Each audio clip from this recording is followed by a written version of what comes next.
बढ़ते आगे और अंतर्राष्ट्रीय खबरों में ईरान ने इजराइल पर एक बड़ा अटैक किया। मिल रही जानकारी के अनुसार एक साथ कई मिसाइलों से अटैक किए जाने का दावा किया जा रहा है। ईरान ने इजराइल पर कई ड्रोन भी दागे हैं और ईरान ने कहा है कि लेबनान पर हमले बर्दाश्त नहीं करेंगे। ये भी चेतावनी ईरान ने दी कि जवाब देने पर और तेज हमला किया जाएगा। आपको बता दें कि ईरान का इजराइल पर बड़े हमले का ये दावा, और इस हमले के बाद क्या एक बार फिर युद्ध की जो हालात को संभालने की कोशिशें हैं वो पूरी तरह से नाकामयाब साबित होंगी, या फिर ये कुछ समय बाद शांत होने की, चूंकि लंबे समय से चल रहा ये युद्ध जिसमें कभी हमलों में तेजी आती है तो कभी शांति वार्ता की चर्चा होती है। हालांकि इजराइल लगातार ईरान के साथ किसी भी तरह के समझौते के मूड में नहीं है। एक साथ कई मिसाइलों से अटैक के बाद एक बार फिर संभव है कि इजराइल अपनी बात पर खुद को साबित करने की कोशिश करे।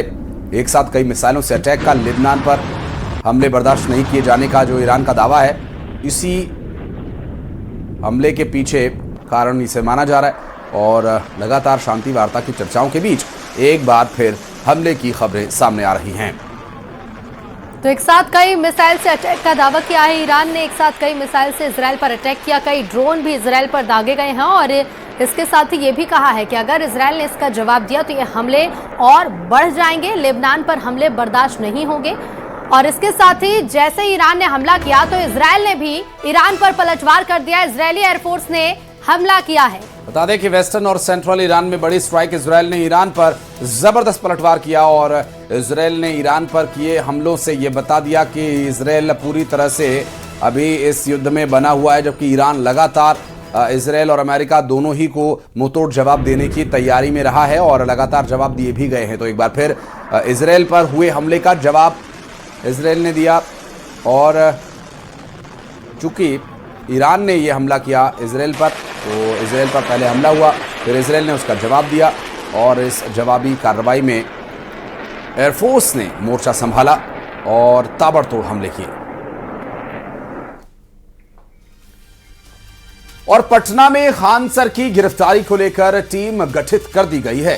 खान सर की गिरफ्तारी के लिए पटना एसएसपी ने 5 सदस्यीय विशेष टीम का गठन किया है, जिसमें टाउन डीएसपी 1, टाउन डीएसपी 2, कदम कुआं थाना प्रभारी, पीर बहोर थाना प्रभारी और गांधी मैदान थाना प्रभारी शामिल हैं, जिन्हें खान सर की तलाश और गिरफ्तारी की जिम्मेदारी सौंपी गई है। और दूसरी तरफ खान सर के वकील आज पटना सिविल कोर्ट में अग्रिम जमानत याचिका दाखिल करेंगे। सूत्रों के मुताबिक अगर अदालत से बेल याचिका खारिज होती है तो खान सर सरेंडर कर सकते हैं। वहीं पटना में खान सर के कोचिंग सेंटर और उनसे जुड़े अस्पताल में फायर सेफ्टी नियमों का पालन नहीं होने पर नोटिस जारी किया गया है, और इस नोटिस में 1 सप्ताह के अंदर सभी कमियां दूर करने के निर्देश दिए गए हैं और ऐसा न करने पर संस्थान को सील करने की चेतावनी भी दी गई है।